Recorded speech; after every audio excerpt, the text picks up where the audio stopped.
Bueno, amigos de YouTube, aquí estamos otra vez. Esta vez no hablamos de ningún radio, vamos a hablar de cálculo de tapas de potencia pentodo.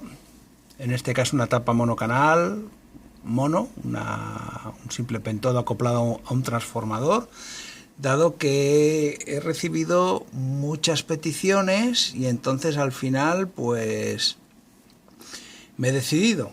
En fin, espero estar a la altura de las circunstancias y que nadie se sienta defraudado y que las expectativas se vean cubiertas. Espero que sea así. Hago lo que puedo. Como dice aquí, resumen basado en mi propia experiencia y lo aprendido en la lectura de artículos de internet. No queda otra. Vamos a ver. Pues bueno, vamos a analizar lo que son estas etapas. Este es un vídeo que tengo colgado yo ahí en mi espacio YouTube, donde está esta misma lámpara funcionando acoplada con unos cambios sensibles, pero bueno, veréis que da bastante juego. Esto no es muy rígido, veréis que da mucho juego. No es como los transistores, que es bastante distinto. Bien, ¿qué es lo que tenemos que empezar a tener en cuenta básicamente cuando empezamos a hablar de este tipo de componentes? Pues bueno, hemos de empezar a tener en cuenta pues las características que aparecen en los datasheets, que son las hojas técnicas de especificaciones de cada equipo. A ver, aquí por encima, así vamos a ir entrando poco a poco, ¿no? Pues es una lámpara que nos está dando una salida de potencia de audio de 4 vatios, que la intensidad que necesitamos para alimentar los filamentos está en unos 300 miliamperios y que el voltaje está en unos 13,3. Que con 12 no pasaría nada, con 12 voltios podemos alimentarlo perfectamente y la verdad es que la diferencia sería casi imperceptible. Esta lámpara, concretamente la PCL86, está compuesta de 2 elementos, un triodo y un pentodo. Cada uno de ellos con sus correspondientes electrodos internos. Como podéis ver, el triodo es el simple, el que tiene ánodo, reja y cátodo, y en cambio el pentodo ya tiene alguna cosita más, o sea, concretamente 2 rejas más. Vamos a ver de qué se trata. Tenemos en la patilla 6 el ánodo, o sea, la parte por donde la válvula saca la potencia. Luego tenemos en la patilla 7 el cátodo, y la rejilla supresora, que están conectadas interiormente. Hay algunas lámparas en que esta conexión se realiza por el exterior. En esta familia de lámparas no. Luego tenemos la rejilla control, que está situada aquí, que es por donde introduciremos el audio que queremos amplificar. Y luego tenemos la rejilla pantalla, que está justo antes de llegar al ánodo, dijéramos, pero que está polarizada ligeramente, está positiva, pero ligeramente a una tensión inferior al ánodo. Dijéramos que el que tira del carro es el ánodo, que es el que tiene la mayor polarización en tensión, siempre. Y luego tenemos en la patilla 4 y 5 siempre los filamentos en este tipo de válvulas que se llaman del tipo Noval. ¿De acuerdo? Por tanto, ya tenemos identificadas las partes de la válvula. A ver, del triodo no hablo porque ya hice un tutorial un poco más rudimentario. Este no es que sea ya muy tecnificado, pero hice un tutorial con láminas y rotuladores de colores y tal para hacer cálculo de triodos, de tapas preamplificadoras. Me faltaba hacer la tapa amplificadora. Por la complejidad que envuelve y por los tabús que hay. A ver, no estoy hablando de hacer una super mega etapa amplificadora, pero ya os digo que no suena nada mal esta y lo podéis verificar y comprobar en los vídeos de YouTube que tengo colgados con esta y otras lámparas, porque una vez aprendáis a calcular con este pentodo. Luego todo va en función de las características del fabricante, pero los cálculos son siempre los mismos, o sea, no varían mucho más, ¿eh? A modo, ya digo, particular, en plan Juan Palomo, yo me lo guiso, yo me lo como, y en plan divertimento y aprendizaje, ¿eh? Yo no estoy diciendo de hacer amplificadores profesionales, porque de esto no tengo ni idea. Vamos, hay materia para dar y escribir, y se ha escrito mucho. Pero bueno, yo os voy a intentar explicar esto de aquí. Seguimos para adelante. Características del datasheet. Bien, ¿qué tenemos? Una de las características importantes es el voltaje en ánodo de la lámpara, o sea, aquí, que ya el fabricante nos está diciendo que, a ver, 230 es lo que él recomienda. Luego nosotros vamos a centrar nuestros cálculos no sobre 230, que esto es llevar las cosas al extremo. Yo siempre en mi trabajo trato de aplicar siempre coeficientes de seguridad. Y entonces, trasladado a la electrónica, hago lo mismo. Aplico coeficientes de seguridad. Entonces, en vez de 230, vamos a aplicar 220. ¿De acuerdo? Luego tenemos la rejilla VG2, que sería la rejilla pantalla. Es aquella que os he comentado que tira de los electrones, porque como se encuentra por el camino, dijéramos, la rejilla de control, ¿no? Pues la rejilla pantalla simula como un ánodo, ¿no? Y tira ya de los electrones, ¿no? Luego, más adelante se encuentra la supresora, que le mete un poco de caña, y finalmente el ánodo, que está tirando de todos. Y ahí está toda la magia de la amplificación, ¿no? Entonces, esta tensión, el fabricante dice 230, pero nosotros vamos a poner ligeramente inferior a 200 voltios. Y luego tenemos la rejilla número 1, la más importante, que es la rejilla por donde introduciremos el audio en la válvula, que es aquí, en este caso, es la patilla número 8.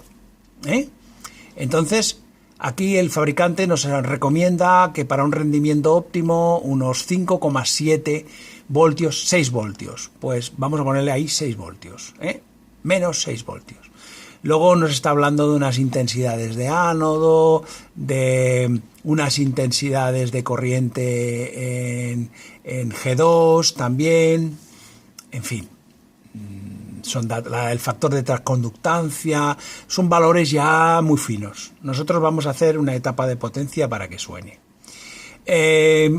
Hablar en este momento, ya que hemos hablado de los elementos, acordaros de que aquí en el cátodo tenemos un conjunto siempre que es una resistencia con un condensador electrolítico acoplado en paralelo. Esto de aquí, este valor lo vamos a hallar y veremos cómo, pero comentar un poco el valor de este condensador, porque veréis que no está calculado, está puesto. Básicamente es para que esto de aquí lo que hace un poco es que la mayoría de frecuencias audibles que pasan por aquí, pues colocando un condensador que esté, dicen que por encima de unos 21 microfaradios, he visto y he leído, pero que básicamente yo me los encuentro entre 100 y 470 microfaradios, ya tenemos un condensador bypass perfecto para una etapa de potencia. Por debajo de este valor, o sea, tirando para abajo, 5 microfaradios, 1 microfaradio y tal, esto sería ya más bien una etapa de potencia, pero para amplificar bajos, un subwoofer, ¿no? Básicamente es lo que la explicación que he encontrado a raíz de el por qué en las etapas de audio pues está esto en 100, 470, y luego cuando se utilizan etapas que son para frecuencias graves, la capacidad es muy baja, de 5, de 2 microfaradios incluso. Pues esta es la explicación y quería contároslo. Muy bien, pues ahí está el condensador de Marras. Acordaros siempre que es en el cátodo, tirando para abajo siempre habrá una resistencia, que es la polarización de cátodo, y en paralelo con ella siempre habrá un condensador electrolítico, y que lo encontraréis de un valor de 100 a 470 microfaradios. Por lo tanto, si un día de estos hay un condensador de estos que se ha borrado, se ha roto, ha reventado, lo que sea, no os volváis locos. Tanteáis entre 100 y 470 microfaradios y volverá a sonar. Y no mal. Bien. Otro tema importante respecto a lo que sería este condensador de aquí, que está en paralelo con este bobinado.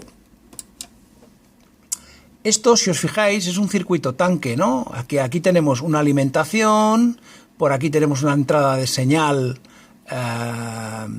dijéramos, de baja frecuencia, un primario, un secundario, si parece casi un bote de FI esto. Este condensador que está acoplado aquí, lo que hace es que esto resuene a unas determinadas frecuencias. Quiere decir que tendríamos un ancho de frecuencia.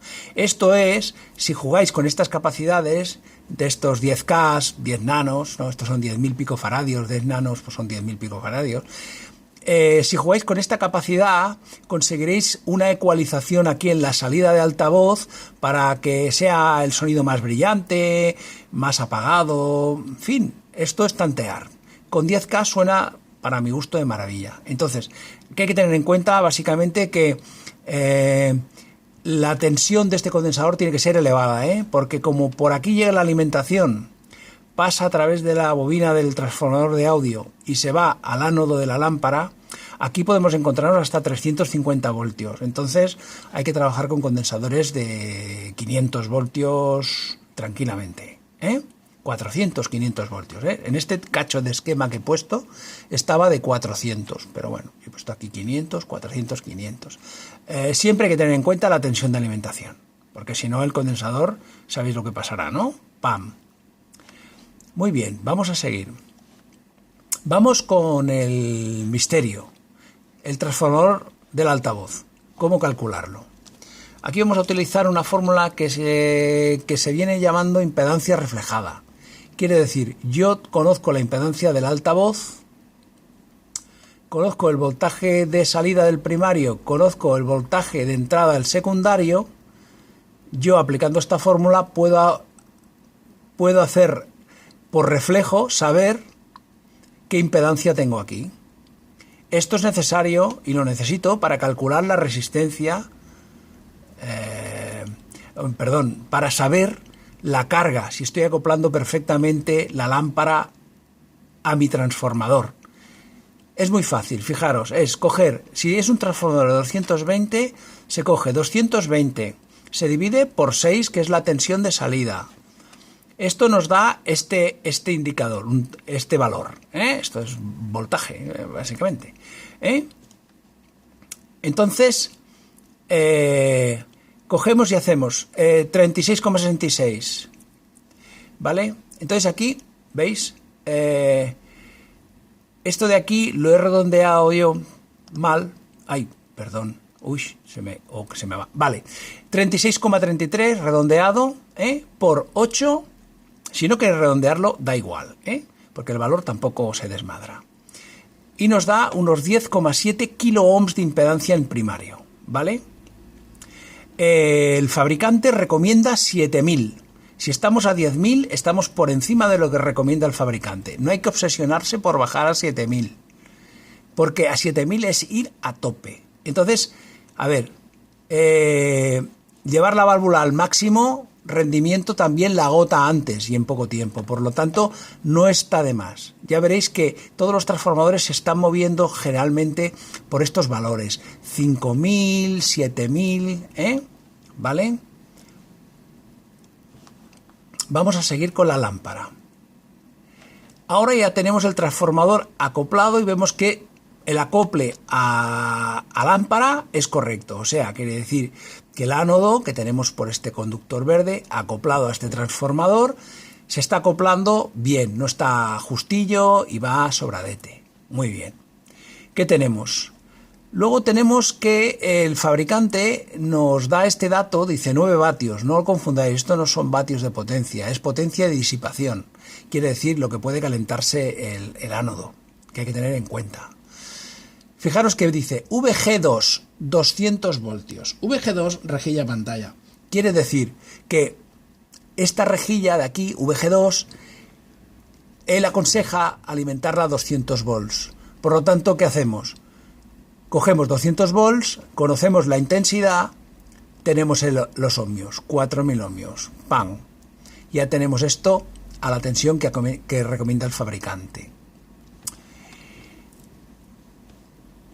Fijaros y recordar que la potencia de la lámpara es 4,1 vatio, bajo las características que da el fabricante.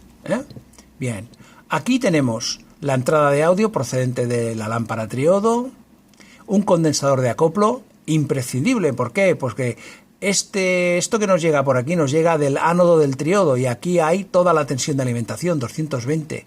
Si no, meteríamos 220 dentro de la válvula. Entonces hay que colocar un condensador de acople. ¿De acuerdo?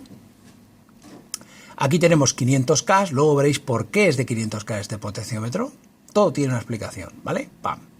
Y ya introducimos aquí, pues si este potenciómetro va aquí nos quedamos sin señal y si lo llevamos aquí arriba, la metemos toda. Bien, aquí tenemos el condensador de 100 micros, 25 voltios. Y aquí tenemos la resistencia de cátodo de 220 ohmios, que veréis de dónde sale el cálculo. Y luego tenemos los filamentos. Recordar que una de las patillas de filamento está puesta a masa. Y entonces la otra es la que lleva la tensión. ¿De acuerdo? Bien. Fijaros, esta es la curva de funcionamiento que nos da el fabricante. Aquí tenemos la disipación térmica máxima de la lámpara, con esta curva que he dibujado en color violeta. Y luego tenemos que el fabricante nos dice que máxima tensión admisible 500. Pues bueno, 500. Muy bien. ¿Qué hacemos? Tenemos ya un punto de partida, pero necesitamos un segundo punto. ¿Cómo lo averiguamos? A través de la intensidad de placa. Vamos a ver la recta de carga. ¿Qué es esto? Cogemos los 500 voltios que nos da el fabricante en su gráfica. Lo dividimos por el valor que hemos obtenido de la resistencia o la impedancia del primario de nuestro transformador de audio. Esto nos da 46 miliamperios. Lo que hacemos es trazar una curva, así, una recta, perdón, así, ¡pam! Desde aquí hasta aquí, que es la de color marrón o beige. Y cortamos justo aquí, en 46 miliamperios. Aquí lo que nos da es que hay una separación entre la curva violeta y la nuestra que nos aleja o nos mantiene una distancia, o lo que yo llamo margen de seguridad. Porque acercarnos peligrosamente a este margen de seguridad nos daría que la lámpara pues pasaría a trabajar como esta. ¿Veis aquí que esta está roja? Esta está ánodo rojo, está excesivamente polarizada y se está recalentando. Y esta de aquí es ánodo en frío, que sería nuestra polarización, y esta está trabajando bien. Esta lámpara durará nada y menos, y esta nos puede durar bastante tiempo. Y las lámparas no son baratas, ¿vale? Si yo me excedo en los miliamperios porque no adapto bien o me acerco excesivamente o me paso, en vez de tener 7000 le pongo 5000 o 6000 de impedancia, puedo subirá la intensidad, se acercará peligrosamente aquí, nos pasaremos hacia el otro lado de la curva y la disipación no será suficiente y entonces puede destruirse la válvula. Por lo tanto, siempre es importante acercarse, pero dejar un margen de seguridad. ¿De acuerdo? Bien, ¿qué más tenemos que ver? Fijaros, una vez hemos definido ese margen de seguridad, nuestra curva roja, lo que hacemos es ver en qué punto esa línea roja que hemos trazado desde 500 hasta 46 miliamperios corta con la primera línea de intensidad, perdón, de voltaje de rejilla en su zona más lineal. Entonces, fijaros que esta primera curva, esta es una zona bastante ya lineal, porque si nos vamos hacia aquí arriba la linealidad ya no es buena y aquí ya casi, bueno, aquí no existe ya directamente. Entonces, este punto lo bajamos abajo y fijaros cómo nos está dando el valor de polarización para conseguir que funcione en estos márgenes, 220. Y luego, paralelo a este eje, se traza esta línea verde que se va aquí y nos da 25 miliamperios, que será la intensidad en reposo de la válvula, sin trabajo. Entonces, ese valor de 240 ohmios o 220 ohmios que teníamos en cátodo, ¿de dónde sale? Pues de estos 25 miliamperios de aquí y de los 6 voltios de polarización de la reja de aquí. Por lo tanto, tenemos 6 voltios dividido entre los 25 miliamperios ya pasado a amperios, 240 ohmios, y para pasarlo a un valor más estándar, 220 ohmios. Si queréis, se puede llegar a conseguir este valor asociando resistencias, pero bueno, 220 ohmios. Ya tenemos otro valor más, que es la resistencia de cátodo. La tensión de reja pantalla, pues no influye, por lo tanto no es necesaria, no que nos rompamos la cabeza viendo a ver qué pasa con ese voltaje, no importa. Lo que es importante es que recordéis el margen de seguridad, la recta, que sale de la intensidad anterior, y sobre todo descubrir la intensidad en reposo para poder hacer un buen cálculo de la resistencia de cátodo. Bien, 2 temas simplemente a modo recordatorio, que sería el tema de la microfonía y el zumbido, el microfonía, yo no sé, yo medio lo he definido así. Como efecto microfónico de las válvulas es la capacidad que tienen los elementos constructivos internos con los que están hechos las lámparas de percibir vibraciones de su entorno y convertirlo en señales perturbadoras audibles. Entonces, bueno, el fabricante está hablando aquí que, claro, él se refiere en la etapa microfónica a porque la lámpara tiene un triodo. Entonces el triodo ahí en esa fase de preamplificación que trabaja con mini señales es donde se producen estos acoples microfónicos. Entonces está hablando de unos valores de salida. Dice que si la salida es de 50 milivatios de potencia a la salida de ánodo del electrodo, no tenemos que tener como mínimo 10 milivoltios de RMS en la entrada para que el efecto microfónico no se produzca. El zumbido, dijéramos, es en reposo también y sin audio, es la aparición de una frecuencia de 50 Hz de REC convertidos en señales perturbadoras audibles también. Entonces nos da varios consejos. Fijaros que esto está aquí como traducido a remanguillé, que digo yo, así un poco... pero bueno, sabréis perdonar, ¿no? Fijaros, la máxima impedancia de entrada al circuito de reja nos está diciendo que es 0,5 megaohms, 500 K. Por eso el potenciómetro está montado de 500 K. ¿Veis? Como todo tiene como una explicación, nos lo está dando el fabricante. Hay que leer. El condensador de desacoplo de cátodo te está dando que como mínimo tiene que ser de 10 microfaradios. Te lo aconseja el fabricante por la construcción de su propio elemento electrónico, la válvula. Pues bueno, pues nosotros hemos puesto 100, pero podríamos haber puesto 200 para no quedarnos justos ahí, pues podríamos haber puesto 200. Y luego dice que el pin 4 o 5, él dice el 4, yo digo 4 o 5, porque no le veo diferencia, tiene que estar, uno de los dos tiene que estar a masa y que por el otro llegue la tensión, para evitar pues retornos extraños y inducciones que luego al final a través de filamentos se introduzcan aquí parásitos en el amplificador. Y luego nos habla que desde la patilla 4 o 5, habría que ver un poquito, en este caso sí que sería la 5 en mi esquema, a cátodo, no tiene que haber una diferencia en más de 30 voltios MRS, para que no se produzca este zumbido final, ¿de acuerdo? Aquí ya solamente os muestro unos cuantos ejemplos para que veáis, por ejemplo, cómo en amplificadores un poco especiales se desacoplan los filamentos pues a través de dos condensadores, más un transformador de filtro, un choque de radiofrecuencia aquí en este caso, ¿no? Para evitar que se introduzca en la lámpara ruido.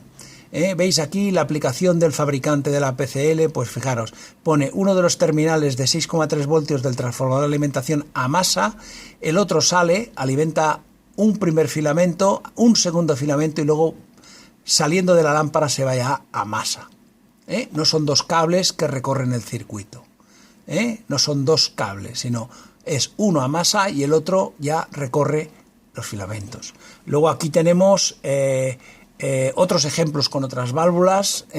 Veis, esta tiene una impedancia de entrada de 1 mega, pero fijaros la resistencia ya que de polarización cátodo, veréis que es 135, en este caso es de 180. Veis que son valores que a veces incluso por tanteo, cuando se quema la resistencia, es fácil de encontrar, aunque no tengamos el esquema. La impedancia del altavoz aquí en este caso del primario del transformador de altavoz son 4K, en este de aquí son 5,2, en el caso de la PCL 86 nos decían 7, son valores muy usuales. ¿Veis? Aquí hay una tensión de polarización del CAT del ánodo de 200 voltios y lo que sería la rejilla está a 110, casi a la mitad. Este valor de este condensador está entre 50 y 100 microfaradios. ¿Veis? Nos estamos moviendo en lo mismo todo el tiempo. Bueno, yo os doy las gracias. Siento que no sepa explicarme mejor, siempre me ha pasado, hago las cosas mejor que las explico, pero bueno, en fin. Os dejo aquí unos links, mi agradecimiento a estos links porque sin ellos no hubiese podido hacer el vídeo, y el que quiera este vídeo ya sabe, solo tiene que pedírmelo por email y se lo mando. Y espero que os haya servido de ayuda, y los que esperasen más, lo siento, no sé más. ¿De acuerdo? Bueno, pues muchas gracias y como siempre, compartir es crecer y entre todos lo hacemos más grande. Buenas tardes.